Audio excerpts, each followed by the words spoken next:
You're tuned in to the Sci-Fi Horror and Fantasy Show podcast. And now, here's your host, Ron Donahue. Good evening, everyone, and welcome to the Sci-Fi Horror and Fantasy Show podcast. I'm a little bit giddy tonight. I'm tired. I'm sleepy. Anyway, welcome, everyone. And tonight, I'm Ronald Donahue, your host, and I'd like to introduce my co-host, Mr. Mario Lazo. Hey, Ron, can I have some of that eggnog that you just drank? And Mr. Jeff McIntosh. And a frosty New York evening to all of you. So how's everybody doing this week? How's everybody? How's Jeff? Jeff, how's it going? Mario, how's it going? All good, all good. The weather was nice last night. I opened up my windows. It was, 58 or 55, something like that. So I slept good. How about you, Jeff? Were you able to open your windows last night? It's like 5 degrees right now, so that's going to be a solid no. Everybody unless you want to wake up with a frozen Jeffsicle, you know. Has everyone finished all of their Christmas shopping? I got 2 to go, just 2. Okay. Yeah, no, I'm done. Oh, wait a second. What happened to you yesterday? I was sick, man. Okay. Because, I thought we were going to go yesterday. But, okay, We'll leave it when I see you again. Yeah, my throat was kind of scratchy on Thursday, and it wasn't much better on yesterday. So, I didn't want to come in and make everybody sick, so I just worked from home yesterday. Mario, you really have 3 people to buy for because you have forgotten someone whose name I will not mention. Oh, well, for you, I was thinking something along the back, a box of, I don't know, what is it? The hand warmers, feet warmers. Yeah. So I bought my wife as a gag gift. Have you ever seen those Mylar emergency blankets? They used to. Yes. I bought her like 5 or 6 because she's always talking about being cold. So I said, I'm going to buy you. When I was a kid, they marketed these things as space blankets. So I'm going to buy you some. So I bought her like 5 or 6. So that's cool. Well, let's start our show tonight with the James Gunn first trailer for his new DCU universe, Superman, came out this week. And I've heard many, many different reviews, people's perspectives of what they saw, what they thought. So I'll ask you all, Mario, what did you think of it? I mean, well, okay. The initial scene where Superman is bleeding, I'm going, I don't know about that. That's my first impression. I'm going, you're changing him too much. But as I said about movies, is that a lot of eye candy, which wasn't bad because for the first Superman that he's made, there were a lot of villains and the introduction of Superdog. So, I said, hey, okay, at least some things will offset the other negative things. So I'm hoping because the first Superman with, what's his name? Reeve. Yeah, had Zor. That was the second one. That was in the second one. General Zod and his Zod, Zod. So who's in the first one? Lex Luthor. Reeve. But the criminal was Lex Luthor. Okay. Wow. Was it that far ago that I don't remember it? Yeah, 70s. It was Gene Hackman. Yeah. No. I'm talking about the English actor. Oh, you're talking about. Oh, yeah. Yeah, you're right. In the first one, in the first Man of Steel, it was General Zod in the first. You're right. Yeah. I thought we were talking about Christopher Reeve. Yeah, no. Christopher Reeve had a lot, but I mean, so on this new version of it, at least How many did you see? I saw a couple of them, 2 or 3 at least. I no, I mean the only bad guy I saw was Well, Lex Luthor, of course. oh, and then that kaiju when he was fighting, if you want to count that as a as a bad guy, the giant dragon flame blowing thing. I saw him fight that, but that's the only But wasn't bad it? guy I saw. I thought I Well, the saw a only third one. Mhm. Jeff? According to something I was reading, that there is a very brief shot of. I remember when they showed the logo for the Luther Yeah, Corporation. right. There is supposedly a figure on the roof that is one of Superman's villains. Yeah. She's a female. I am not familiar with her character. I want to call her the Beyonder, but I'm pretty sure I am wrong in that. But there is like a blink and you miss it kind of a shot there. Okay. What did you think of the trailer, Jeff? I liked it. One of the things that I do is there's an author that I like by the name of Jonathan Mayberry, who writes in a bunch of different genres. And the question was put to him yesterday if he had seen the trailer, and he said he saw it, and he said the thing that got him about most superhero movies, and I think this is a valid criticism, is that we don't really need any more origin stories. That everybody, pop culture knows that Superman's an alien from Krypton. Everybody knows Spider-Man got a bite from a radioactive spider. So you don't need to continually tell us that same story. Right. And his point was that he liked the trailer because Superman is already established in this world. He's already working at the planet as Clark Kent. He's already dating Lois Lane. He's got, he's got Hawk Girl and Green Lantern as buddies. So it's not like where we're seeing the spaceship come to Earth and John and Martha Kent find him and they raise him and he discovers he's already got all that stuff. That's all in the backstory that everybody kind of knows because it's a pop culture reference. So I like to focus on the film, on the here and now.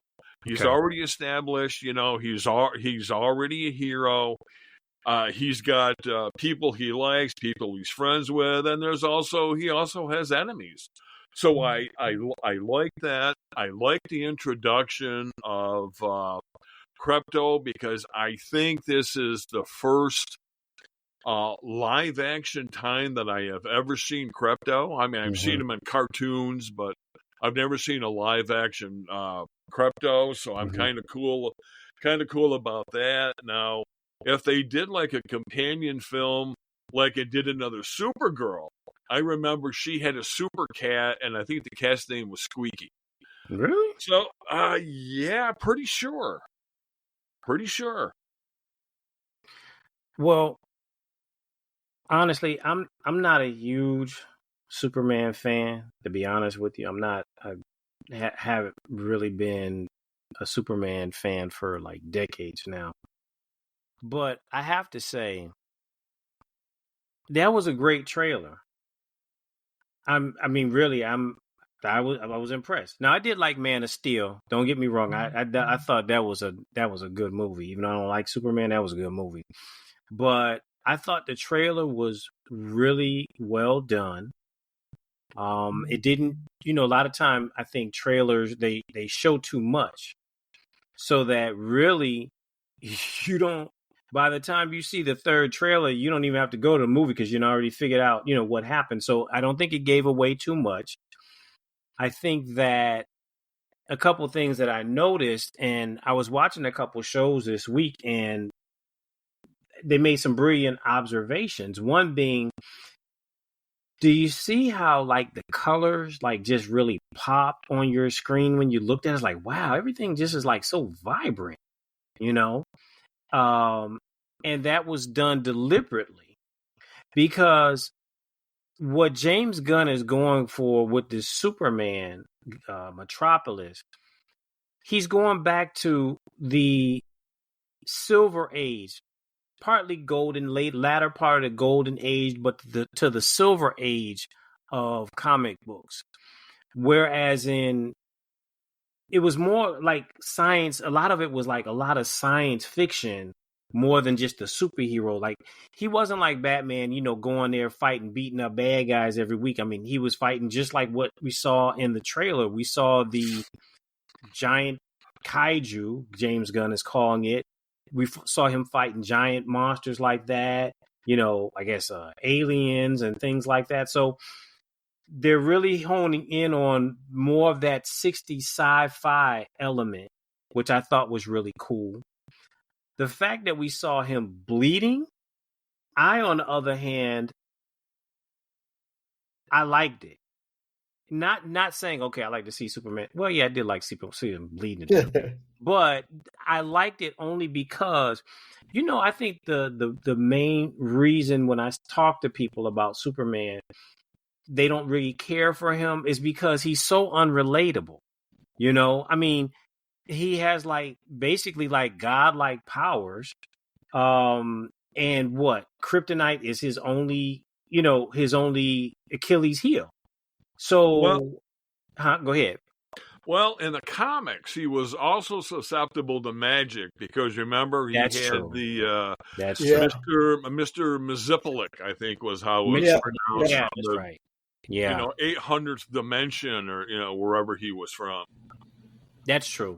That's true. That I forgot about. So you're right. So kryptonite and magic, but even introducing, because his funny. Crypto, I guess the reason why James Gunn had decided to bring him into the picture was, I guess at the time that they were filming, he adopted a dog. And he says his personality, or whatever, the dog's personality, he said, that's Crypto, that's him. So in future movies that will, I'm sure, this is just to kick off the DCU, we'll see other Superman movies. But he says, Crypto is not the perfect dog.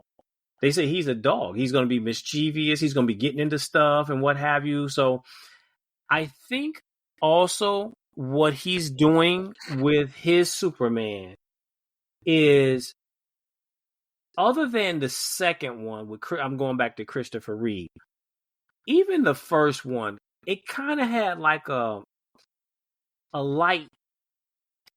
It wasn't like, how can I put it? It wasn't gritty. It wasn't, it wasn't Batman. You know what I mean?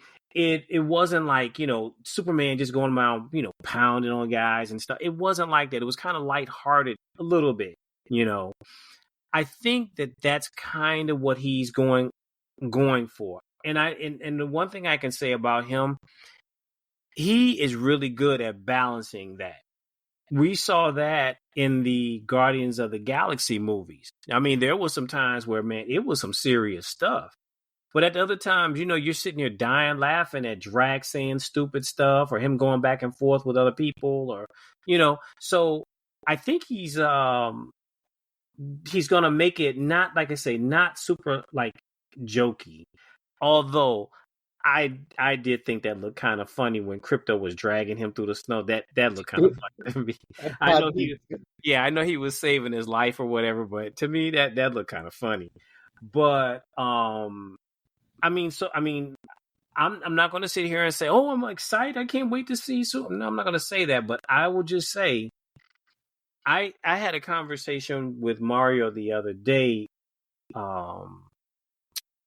because I had been watching those episodes of Creature Commandos, because technically that was really the start of his DC Universe kickoff, the Creature Commandos. And watching the episodes, I mean, it's okay, but it's not great. It's not like when he did his version of the Suicide Squad. And that was a fantastic movie he did. But is not great. So I was like kind of worried to say, well, man, I mean, if that's, if that's what's going to be happening here, I mean, what about the rest of the movie, the other ones that are coming out? But no, after seeing this trailer, I mean, I trust him wholeheartedly. Again, this new DC universe. And one other thing that I really liked as well, which we already brought up, which was this is not an origin story. Now, it seems like there might be a scene or two, whereas in, it might go back to his time in, Kansas or whatever when he was, younger or what have you, but it's not going to be like, half the movie of him developing his powers or learning who he is and all this stuff. He's already established. I like the fact that, yeah, we are already seeing that he's not the only superhero in this new DC universe. As mentioned earlier, we saw Hawk Girl, we saw Guy Gardner, the Green Lantern, we saw Mr. Terrific, we saw what's that guy's name? The he was the one guy? that his face was, oh man, I can see him. He can like kind of change into kind of like Clayface, Metamorpho, isn't that him? Yeah. Yeah, he has control over chemicals because I was talking to my grandson about him today. That they talk about Skag Laboratories, and his civilian or his non-powered name was Rex Reason, and he was dating the daughter of the founder of the company, who didn't like him, so he sent him out on this dig to Egypt. And he came across this artifact, and this artifact changed him so that he had command or control and could change into different chemicals, and he could make like chlorine gas, and he could do all these other things because of his exposure to this artifact from the gods of Egypt. Really? So, that's what his stuff is all about? Early comic wise, yeah. When he was first introduced, yeah, that's how he got his powers. Okay. Wow, learn something new every day. I mean, I've seen him around. I've seen him. I believe I've seen him on the Justice League Unlimited. I think I've seen him on some episodes there, but I wasn't really familiar with the guy. I know he's a good guy, but not all that familiar. But that's just one more added to the roster of superheroes we're going to be seeing. Well, so did you see? And it was only for a quick second, but I swear that I saw the Bizarro world, because there's a cube that's floating out in space, and if we were talking Star Trek, I would say Borg, right? But we're not. But the Bizarro homeworld is a square copy of our world. So I'm looking forward to maybe seeing a Bizarro Superman or a Bizarro Lois, or somebody from Bizarro world. See, now what I was told, what I heard people discussing, I'll say that, was that if you see the image, the still image, and I don't remember if we saw that part in the actual trailer, but Superman is looks like he's in handcuffs. That's Flag Senior that would be on his right. And then there's this guy on his left that has like this black suit on with these goggles or whatever. Now, what they were saying is possibly that guy might be a Superman clone. That I don't know who made him or whatever, but that might be a Superman clone who eventually becomes Bizarro. Because that's what it looks like. Because there's another scene where he's fighting that guy. It looks like in a ball field. On the preview? In the trailer. Yeah. And think about it. Anybody who could punch that guy like that, have him soaring, we don't know how far he went flying, crashing down in the snow, has to be at least as powerful as he is. And the dude was bleeding too. So it has to be somebody just as strong as him, if not stronger. So I think maybe that's what they're going to do in this first one. He might end up fighting this clone of him who becomes Bizarro. Maybe that's what it was. Now, my other thing was Crypto. They made him look like a fluffy dog. And Crypto, I've always imagined kind of like not as big as a lab, where it's short-haired. Like a German Shepherd. No. It's not a hairy dog. Kind of like a lab, but white in color. That's what I envisioned before. And not as big as a lab, but, between a lab and a pooch. So this one they made look like a mutt. Fluffy, yeah, like a mutt. And Crypto wasn't a mutt. Well, he may be a mutt, but I mean, if you ever go to the kennel, a lot of those mutts they're medium sized, and they're like short haired, not bulldog, but American bulldog and stuff like that, But I've always considered him to be, about the size of, I don't know, a bit smaller than a German Shepherd, Mm-hmm. But now, I don't know, it looks like it ran out of, Home Alone or something like that. The dog. I guess, since he's super powered, I guess the size does. Because, there was a super horse, too. Yep. Yeah, there was a super horse, and they had a whole zoo of super animals.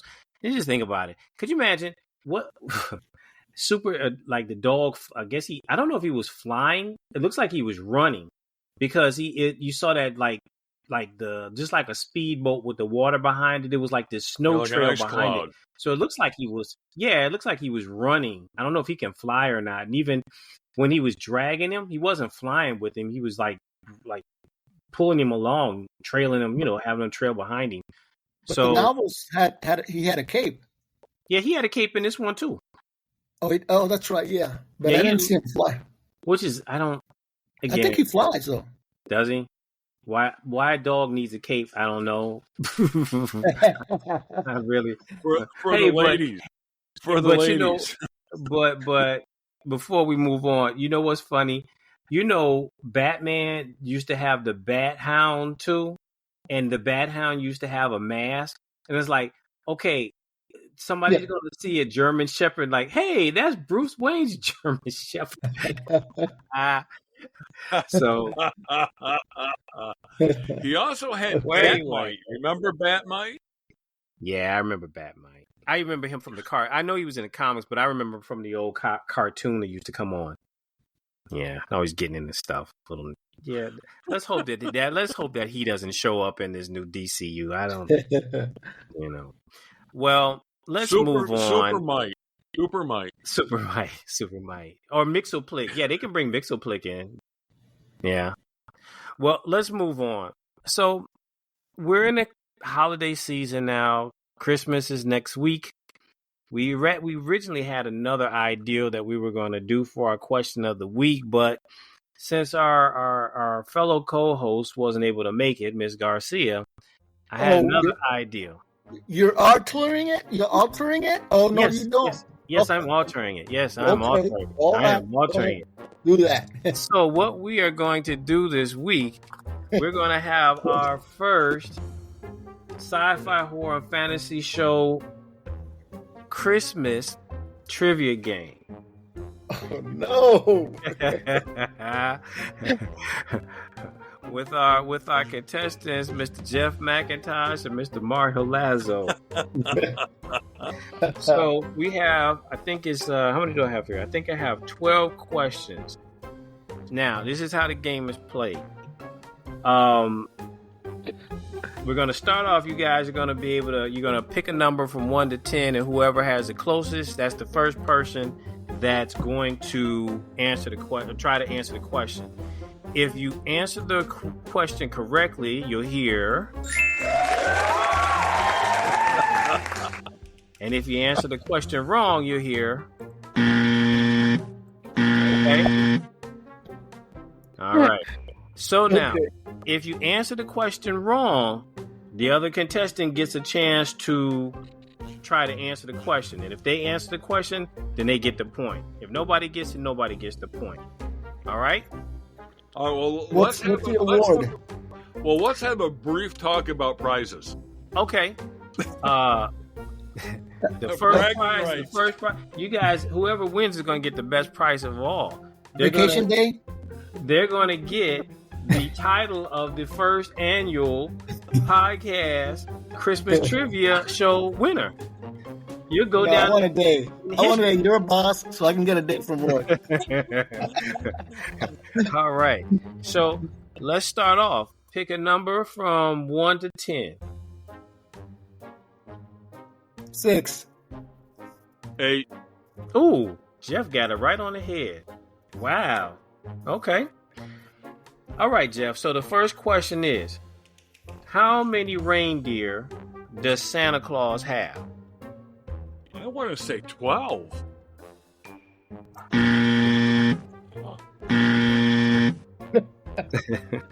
Mr. Lazo, would you like to try? I'm up to 6.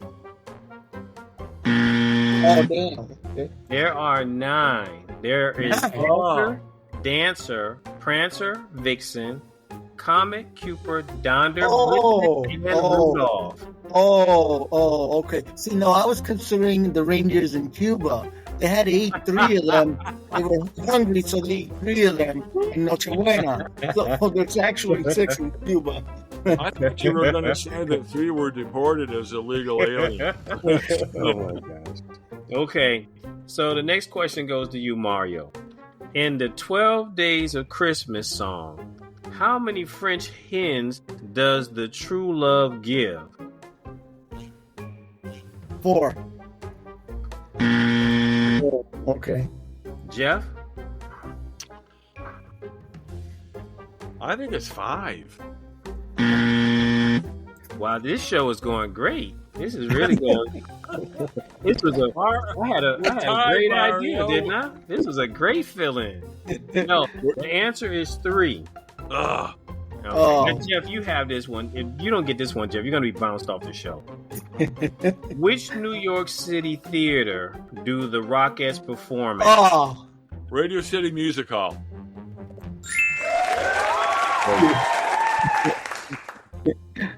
All right.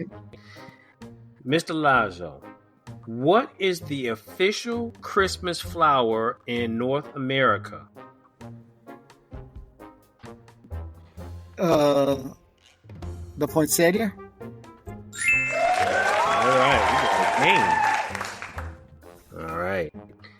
Jeff, what beverage company has used Santa Claus in its Christmas marketing since 1931? Oh, gee, let me see. Soda. I'm thinking Coca-Cola. Correct. And polar bears, too. Yeah, absolutely. Yeah. Okay. Mario, what city was Kevin McAllister's family traveling to for the holidays in the hit movie Home Alone 2?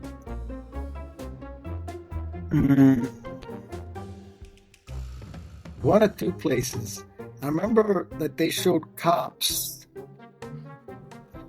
I'm going to say Paris. Great job. All right.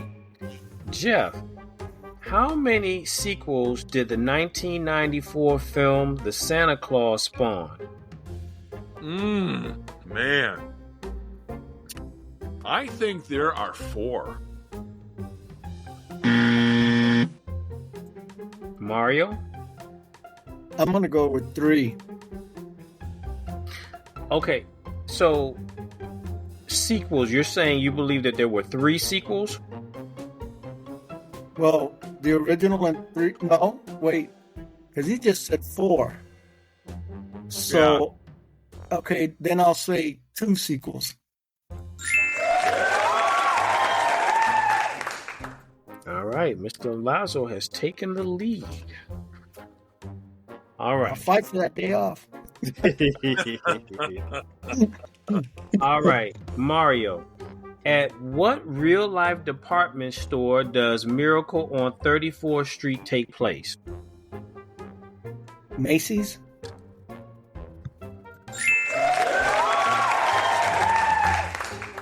Okay. Now this one, I have never heard of this before, but Jeff, what vegetables do kids leave out for reindeer to eat on Christmas Eve? Oh, carrots.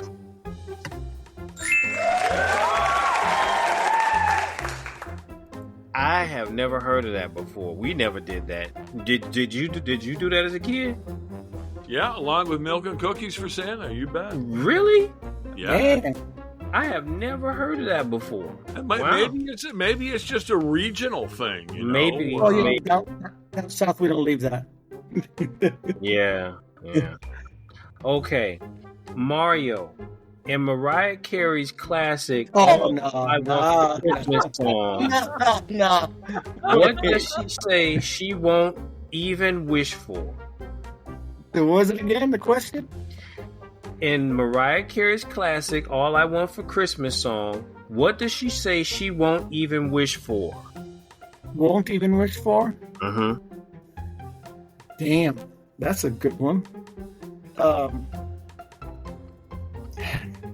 I don't know. 3 seconds.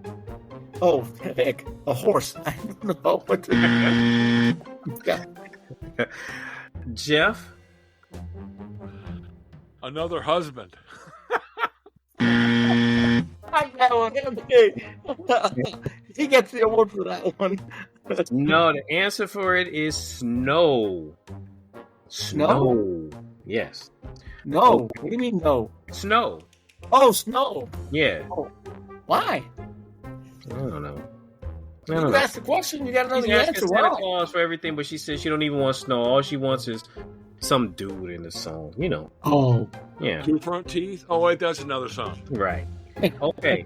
For another Christmas song, who answered first last time? Mario did. Mario did? Okay. Jeff. In Brenda Lee's song, Rocking Around the Christmas Tree, what feeling does she suggest you'll get when you hear voices singing, Let's Be Jolly? Rocking around Christmas tree. I'm gonna go with happy. I don't know. Happy. Mario? Okay, is that the English or the Spanish version? The English version. Damn. And the question was again?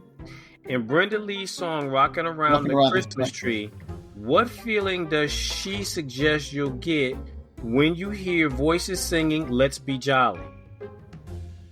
Happy. I don't know. Happy. A sentimental feeling. Oh, God. Yes. All right. Next question. How many questions are there? 12. Why are we being tortured? 12. Oh, Jeff, why are we being tortured? Let's take over. Go ahead, Jeff. Start the show. All right. Next question.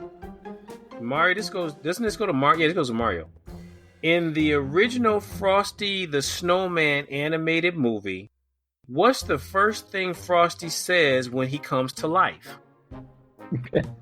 I was going to give an adult answer, but I'll change that. Wow. Jeff? I want to say Happy Christmas. Ooh, so close, but not close enough. The answer is Happy Birthday. Oh. Yeah, close though. Okay, so far we have it. Mario's 4, Jeff has 3. We have 2 more questions. Got to bring it home, Jeff. What? Mario and I are going to be going mano a mano after the show if he wins. Okay, so the next question is, what song was initially condemned by the Roman Catholic Church for allegedly portraying an adulterous affair? Oh. I want to go with Mel Torme's song that I can't bring the title of it up. I'm blanking on it. He did a very famous Christmas song that he wrote on the beach at some tropical resort, and it became one of the best-selling Christmas songs of the 1950s, I think. But give me some of the lyrics, because if you get the lyrics, you'll get the answer. If you got the right song. Yeah, I don't know. Let me look. I'm gonna cheat. 3 seconds.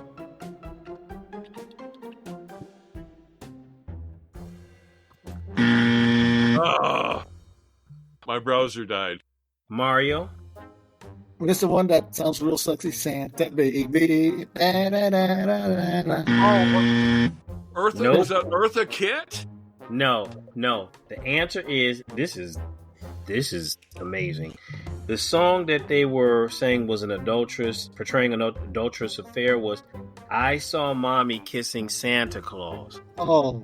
That's insane. Really? Okay. All right. Last question, Jeff. This is for a draw, man. You gotta bring it home now. Question goes to Mario, then goes to you. Wait, this one goes to Mario first, right? I don't know. He can take it. Okay. You're the ringleader. All right. Mario, what holiday is celebrated the day after Christmas in the UK, Canada, Australia, and other countries? 3 seconds, Mario. Oh, no, I don't know. Oh, you don't know? No. Jeff? Answer is ding, ding, ding. This is my final answer. Boxing Day. Wow.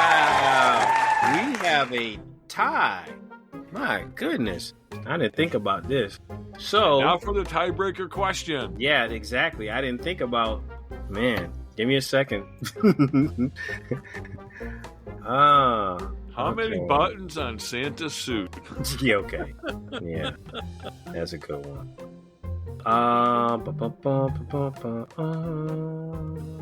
Okay. Good. You know, nobody's gonna get it, but we'll try it anyway. Okay, so this goes to Jeff. What is the first artificial Christmas tree was made in the 19th century using the feathers of what bird? Oh man. Bird feathers. I'm gonna say pigeon. Mario? The first what? The question is, the first artificial Christmas tree was made in the 19th century using the feathers of what bird? Ostrich? No. Okay, we're gonna be here all night. Let me get Yeah, it. wait. Jeff. Jeff, you won. Congratulations. It's a Enjoy your goose. day out from work, okay? It's You're a retired. It's a goose. It's a goose. Goose. Yeah. Oh, poor goose or geese. Ooh. Oh, I hear my mom calling. Hey, I gotta go back home. Okay. This is a good one. Okay. Mario, this goes to you. And the 12 that last one went to wait, which one? Okay. No, that went to Jeff. Okay, Mario, this is yours. In the 12 days of Christmas, what are there 11 of? In the American, not the Cuban version, in the American version. Yeah, because we need all the animals on that one. So. Yeah, in the English version, what are there 11? Hummingbirds. I don't know, hummingbirds. Jeff? On the 5th day of Christmas, my true love gave to me 11 lords a leaping. You say it. That's your answer. 11 Lords of Leaping. 11. That was it.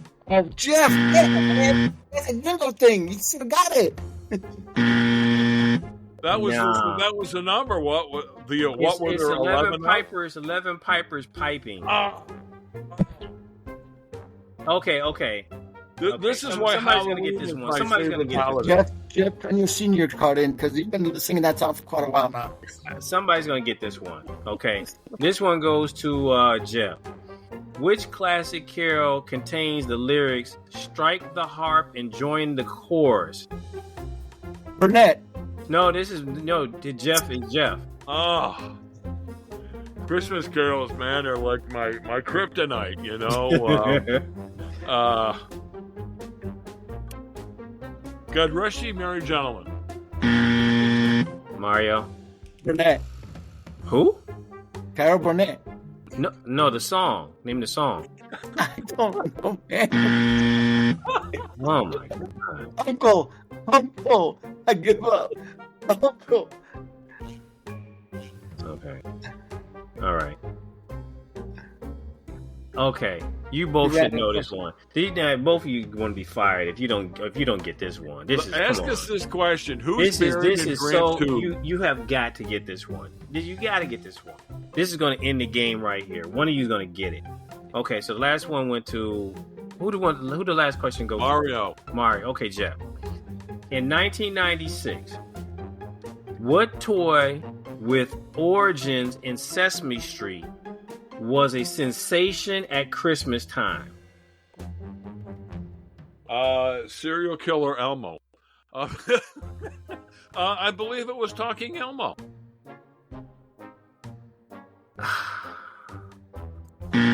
Oh. Mario? Elmo. Yeah, go on. The Elmo, the cookie eater. Oh, I don't know. Yeah, it's Elmo, but it's a little bit more to it. Dancing Elmo. Yeah, keep guessing. When are you gonna get it? Rapping Elmo. Rapping. St. Elmo's fire. Elmo the baker. Elmo the dog.